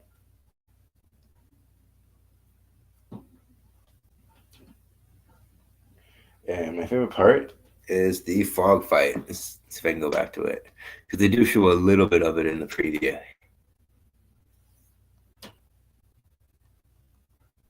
There it is there. Yeah, cool. All right. Yeah, that's when he fights the fur trappers. And this movie does not hold back on the gore. I'm so glad they went for the rated R rating, because if you're going to do a Predator movie, it's got to be rated R, just to show how, like, what the Predator can do. You can't muzzle the Predator.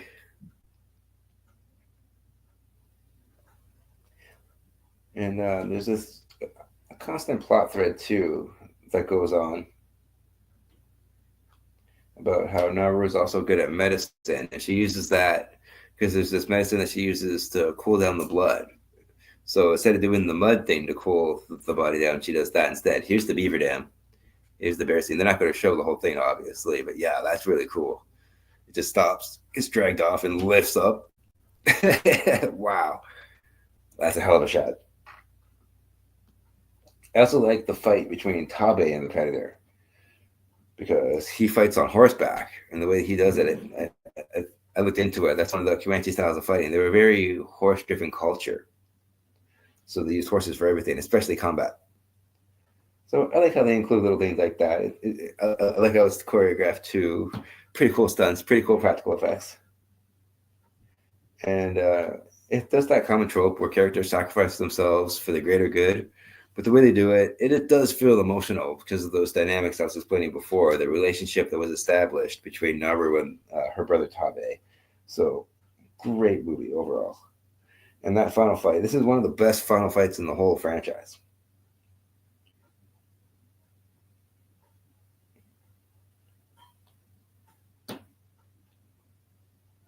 She has this axe that she puts on a rope.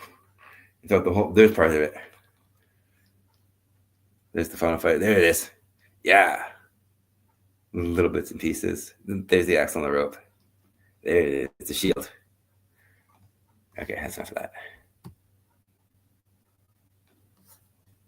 I'm gonna get dinged for a copyright claim. I know it. I'm playing too much footage. But the show must go on. The final fight's amazing. Highly recommend it. That's Prey. All right, let's go back to the list. At number 3.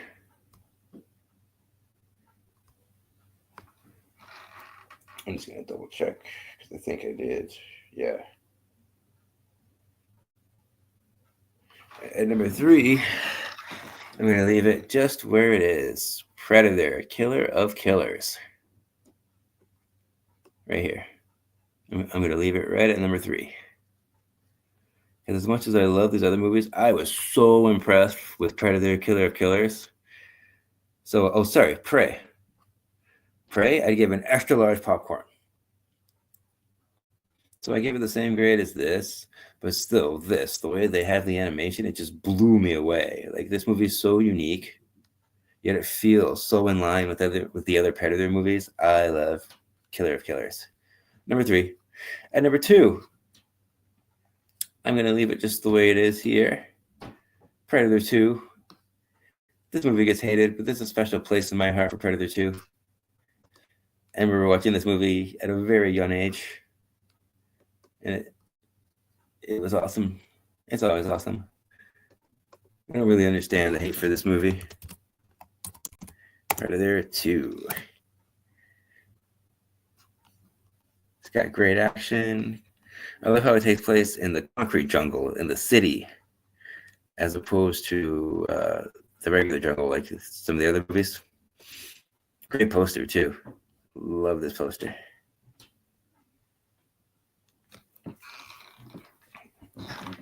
So here's some stats.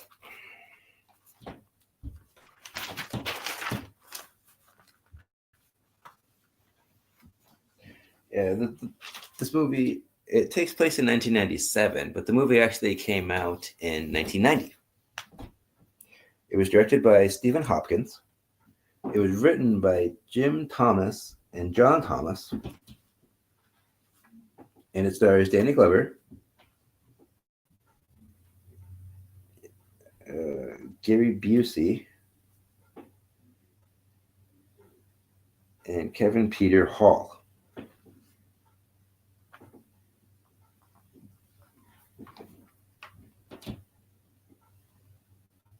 So, yeah. The budget for this was $30 million. And it made $57.1 million.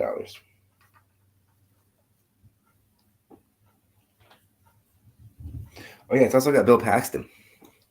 He was in Terminator, he was in Aliens, and he was in a Predator movie, too. So he was in all 3 of the big franchises in the 80s and 90s. So good for him. That's kind of cool. Go Bill Paxton. So, Predator 2. I love how this movie starts off, too, because it looks like it's in the jungle. So if you haven't seen any previews and you've never seen the movie before, you would think it takes place in the jungle. And then the camera moves and it pans up and away and it expands out. You can see the skyline of the city. And then it shifts quickly to the concrete jungle. It's just cool how they do the transition. And like I said, it takes place in 1997, but at the time, this was a few years before the Rodney King riots, like in Los Angeles and like East LA especially. But at the time in the 90s, gang violence was at an all-time high. I mean, gangster rap was at a huge high too. And that was an extension of that, obviously, because that's how they made their money to get started. But still, it has a lot of social commentary about gang violence. It's actually, I don't want to say socially conscious, but it tries to make these social issues aware, if that makes sense. It's not like virtue signaling or anything like that.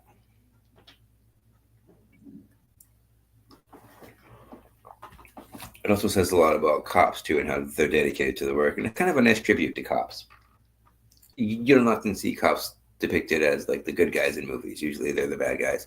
Sometimes they do, like, in action movies, sure. I mean, look at Lethal Weapon or, like, Die Hard or something like that. But, yeah. My point's still valid. It's nice to see good cops in movies being good. And not just corrupt cops all the time. Most of the first part of this movie, like the first 10, 15 minutes of the movie, is very dialogue driven. They do a lot to set up the world and what's going on between the different gangs and how the cops are doing their best. So it does make sense why the Predator came to this part of the city. And they're attracted to heat too. They established that in the first movie. So it makes sense why they're in Southern California. Los Angeles gets hot, believe me. This movie has different mysteries that are introduced too early on. But the problem with the mystery in this movie is you already know the answer because we know what the Predator is. In the first movie, if you haven't seen the previews and you didn't know anything about it, you wouldn't know what the Predator is. So it plays out as a really good mystery. This one, not so much. It'd be like in Child's Play 2 if they tried to do the same thing as they did with the original Child's Play, that whole mystery of whether or not it's Andy or Chucky. It wouldn't work in the second one because we know it's Chucky. They already set that up.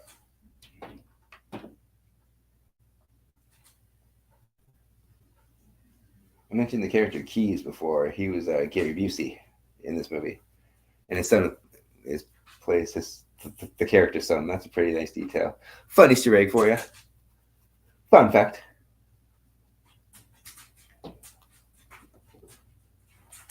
There's a lot of really cool action scenes in this movie too. Like the movie is violent, way more violent than I say it's more violent than most of the movies in this franchise. So that's a plus. Oh, did I lose power? Nope. Okay, we're good. Oh, I did lose power. I got unplugged. Okay, sorry about that. Oh, okay. Is it still working? Am I still online? Still can't tell who's watching me. Usually I can see up top who's watching. Like how many viewers, but I can't see that this time for some reason. But anyways, why can't I scroll up? Oh, here we go. That's better. Okay. Okay, it fixed itself. Cool. Anyways, let's get back to it. Predator 2. I'll let this kind of play. I love the practical effects in this. There's a lot of explosions. If this movie got made nowadays, it would all be CGI and it wouldn't look as good. You can see here, some of the stunts are pretty spectacular. I like the look of the Predator in this one too. Hold on, that'll start over again. Anyways, let's see. I love how they introduce new Predator weapons in this movie too. Oh, not Rick and Morty. Go away. That's only a little 30-second thing. Okay, that's fine. Anyways. Oh, wait. Can I do another video? This one's giving me options. That's cool. These are all little 30-second trailers. What's this one do? Is it going to let me? Ah, it is. Uh-oh. No sound. Okay, cool. There we go. So yeah, like I was saying, I like how the Predator looks in this one. They have a new creature design, but still, it's all practical, and the suit looks really good. The face looks really good. He's creepy. Not a force I'd want to reckon with. Not someone I want to meet in a dark alley in a city. That's for sure.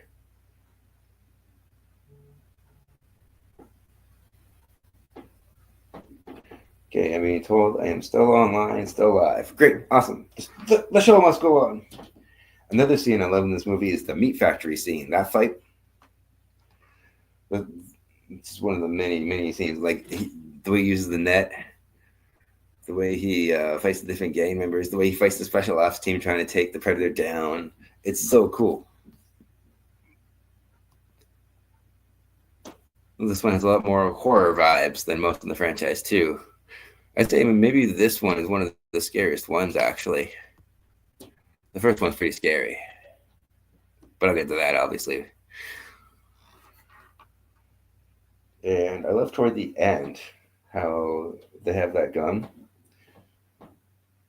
Because that sets up how Predators have been on Earth for a long time. Way longer than we thought.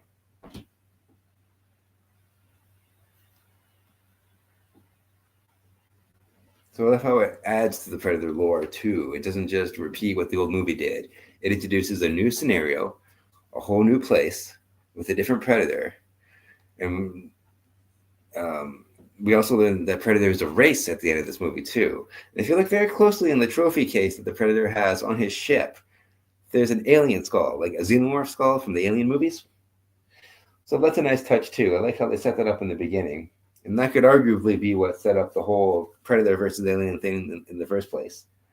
But it does make sense for the Predators to want to hunt the aliens. They are considered the perfect organism after all. So yeah, that's Predator 2. Oh, and the subway scene. Sorry, I forgot to mention that. The subway scene is really good too, because they have the way they use light and shadow, and the way that it's all those people in this tiny little confined space to try to take on the Predator. He's taking them all out one by one. It's awesome. Highly recommend Predator 2. I would even say that the first two Predator movies are quintessential cinema. Because obviously, if this is number 2, process of elimination, there's really no comparison. My number 1 pick is Predator, 1987. Again, I remember being very young when I watched this. You can thank my older brother for that. This first movie, though, is just so iconic.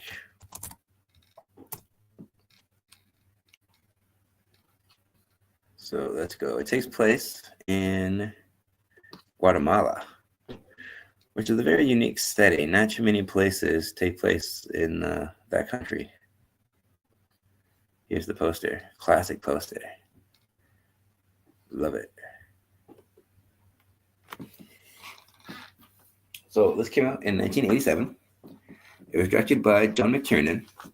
And you might recognize that name. You might not. If not, that's okay. He directed, well, after this movie came out, he directed a tiny little independent film that nobody's ever heard of before called Die Hard. So if you like Die Hard, hold on. Shameless plug time. If you like Die Hard, my brother and I did a video on this channel. So I'll leave a link below for that after the live stream is done. So you can watch that too if you want. We discussed the movie, and we have a discussion about the movie, about why it's one of the greatest Christmas movies of all time. So if you're interested in that, check it out. It's on my channel, and I'll leave a link below after this is done. I don't know why I have such a problem talking today. Holy crap. Anyways, let's go back to Predator. One more movie, and it's the best one of the bunch. Oh, wait, I went the wrong thing. Predator, here we go. Sorry about that. Minor technical difficulties. Not nearly as many technical difficulties as I was having last week. I couldn't even find my intro and outro videos last week. I don't know what happened to them. I guess they got deleted accidentally or something. But again, the show must go on. We pulled through. Last week, Sabrina was on the channel, and I was also talking with Sean from the Creative Imbalance, and we talked about Niagara Falls Comic Con 2025. So I'll leave a link below for that too if you're interested. But anyways, back to Predator. John McTiernan is the director. He did Die Hard. This movie is what got him the job for Die Hard. So good for him. This movie was also written by John Thomas. Jim and John Thomas. They wrote the first two movies. It stars Arnold Schwarzenegger, Carl Weathers, and Kevin Peter Hall. He returns too. He plays the Predator. I don't think I said that before. I'm pretty sure he plays the Predator. Let me just double check that. I don't want to give false information. Not sponsored. Go away. See, Shane Black played one of the soldiers. It's also got Bill Duke. Yeah, here it is, the Predator. I thought so. It's got Jesse Ventura. Again, this is a stacked cast.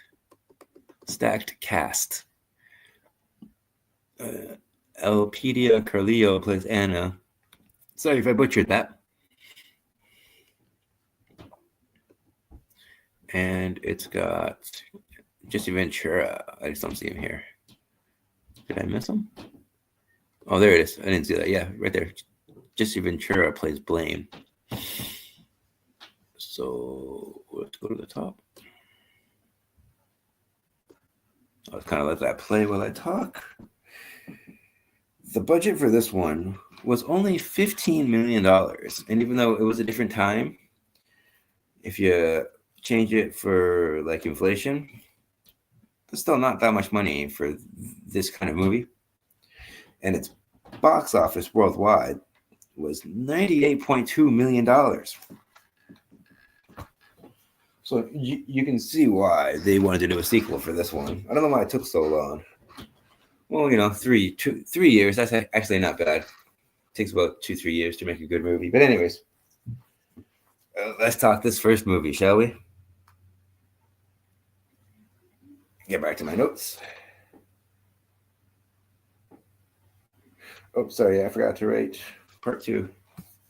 Thank you, Sabrina, for keeping me on my toes. Predator 2, I'd give an extra large popcorn. I consider this to be quintessential cinema. If you love horror and sci-fi, you gotta watch Predator 2. Absolutely. Extra large popcorn. And Predator Killers, I did that one before. I said that was an extra large popcorn when I did the review at the top of the video. But thank you, Sabrina.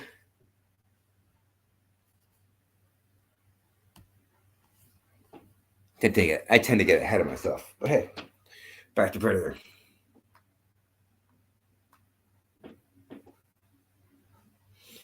I love the iconic score. I'm not going to play it because I'm going to get dinged for copyright for sure. All right, that's enough of that. And this movie is so quotable too. There's so many lines. I put a lot of the quotes in the commercial if you want to see the quotes, but some of them that I like are like "stick around," or like "what the hell are you," or "get to the chopper" is a classic one from this movie. Oh, there's so many good lines. I ain't got time to bleed. These are things that my brothers and I would say to each other like growing up. It's so good. And the action. These are some of the best action scenes in a movie, just like point blank. A lot of it's practical too. So they use real fire, they use real explosions. They're actually driving like cars and stuff like that. They use real helicopters. Everything's practical. Well, of course, it would have to be back then. Even the way they did the cloaking for the Predator was really cool. What they did is they had the actor in a red suit, and then they used like kind of like green screen, but everything was green around them, right? So they had to use a color that was on the opposite spectrum. So they used the red as a green screen effect. And then they placed like another lens on top of the camera and filmed it again, and then kind of placed it on top of each other to make this cloaking effect. It's really cool. I love how ingenious and how innovative they had to be back then, because it was out of necessity. They had to figure out how to make this work in the movie without computers. So it's just too bad that people aren't pushed creatively anymore in modern films. And it really shows in this movie how creative they get. And this movie takes its time too. It does a really good job establishing the characters and how the camaraderie between the characters too, because there's this group of soldiers and mercenaries that go to this remote jungle location for like this Black Ops mission that goes horribly wrong. And it sets up a lot of good mysteries too. Like there was another team of Green Berets that went missing, but they find them skinned, and they find like the remains of their helicopter crash. So it's like, what happened to them? Who skinned them? And then they get to the camp, and they find out that they try to save these hostages. That's what it was all about before. But it turns out they're being hunted too by the Predator. And just the way that things take their time to set things up. You don't want to rush the story too much, but you want it to have a good pace. It's a hard balance, and they achieve it. I mean, it's not until like 30 minutes in until we see the Predator for the first time. I think about 30 minutes. Hold on to my notes. Yeah.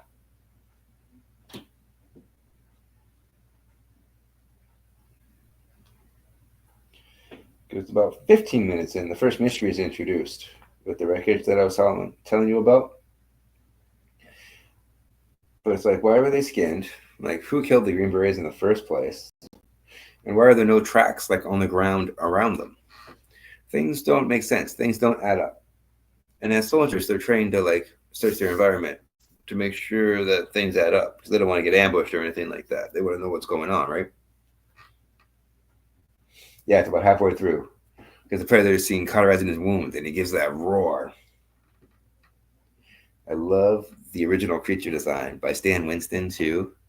It's so, I keep saying imaginative, but that's what these movies are. Each one seems to outstage the other one. Each one, well, not so much outstage because I do think this one's better, but each one tries to expand on what they did before and they add new things to it. But you can see all the makings of a franchise in this movie because it introduces a lot of the Predator tech that we know today, like the helmet, the gun on the shoulder. It's got that blade that comes out of the arm, the cloaking, the dreadlocks, the mandibles. Very unique, very iconic creature design. So thank you, Stan Winston, for creating such an iconic monster.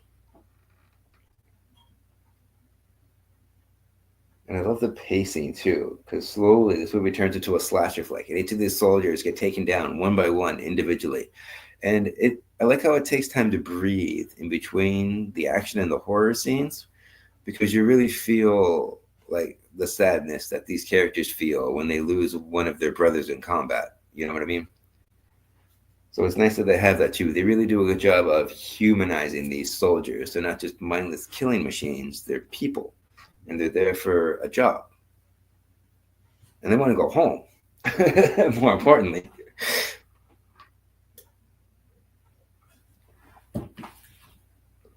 So, of course, this all leads up to the final battle where Schwarzenegger covers himself in the mud and he eventually takes down the Predator. But the way he uses the jungle and he goes all primitive, he becomes one with nature almost, in the same way that the Predator has been observing his environment. But that's the one thing I would fault this movie for. It doesn't really say much about like the Predator from his perspective. That's what Prey did a good job of. It showed the Predator's perspective. So I like that. Took something I wondered about and added to it. But yeah, aside from that, I would almost consider this to be like a perfect movie, even though I don't throw that around lately. Perfect movies are hard to find. I love the reveal too when you actually see his face, because you don't see the Predator's face until the end of the movie. It's like 90 minutes in. And it's interesting how he examines Dutch's face before he's willing to show his own face. The mask doesn't get ripped off or anything like in the other movies. He takes off his mask willingly because he wants to have like a man-to-man fight with Arnold Schwarzenegger's character Dutch. He respects him as a warrior. And that's what else is established early on in this movie, too. The Predator has a code of honor. If he doesn't see you as a threat, he's not going to attack you. Kind of like how in the second one, I didn't mention it, but there's this kid with a toy gun. And the Predator doesn't attack the kid because he doesn't see him as a threat. So that's one of the consistencies with the character that's set up early on in this movie. I love the code of honor the Predator has. And it's interesting because Dutch doesn't actually kill the Predator in this movie. He chooses mercy while the Predator chooses to kill himself. He blows himself up. Kind of like how the Japanese do it. They'd rather see themselves killed than die a dishonorable death. So yeah, that's Predator. I love this movie. Everything from like the special effects to the action to the writing. The comedy works a lot better in this one too. This movie is actually a lot funnier than it has any right to be. So let's close this down. What am I doing? Go back to me. Here we go. And remove. So there you have it. That's my Predator ranking. Actually, I'll just do that one more time. Just a quick recap.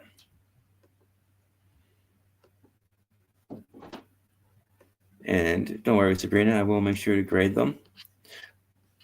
At number 8, I have AVPR, Alien versus Predator Requiem. Requiem. Oh my god, I can't talk. I'd give that one a no popcorn. Number 7, I have Predator 4. I'll give this one a small popcorn, because this movie has some moments that are enjoyable. This one is barely watchable. And number 6, Predator 3.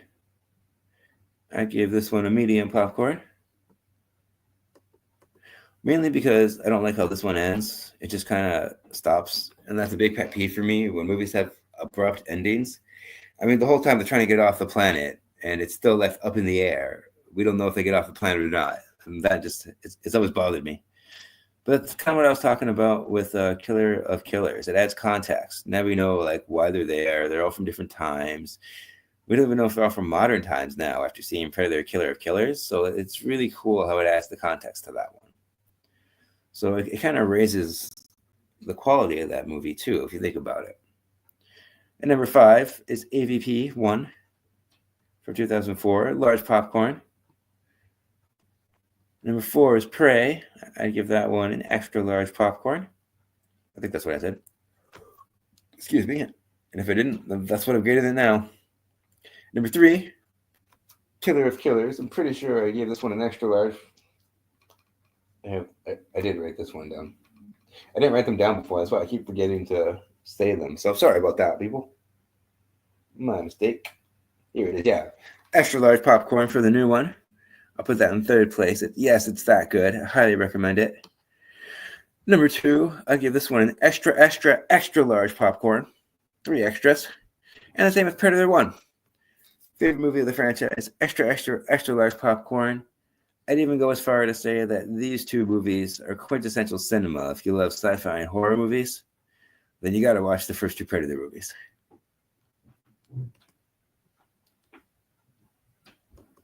All right, let me check.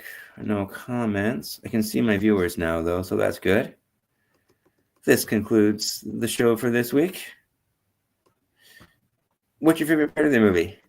Leave comments below and we can talk about it. Have a good night.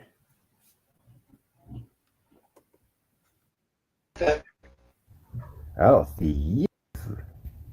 Have a great day.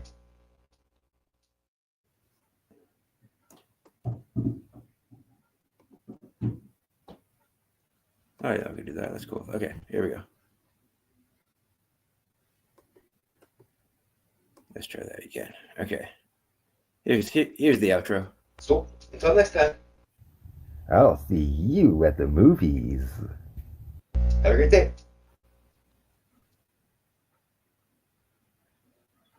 Did you know that I'm a film critic for HorrorBuzz.com? You can read my reviews on their website, and I make frequent appearances on their YouTube channel, HorrorBuzz Live. So I'll leave links below for that too.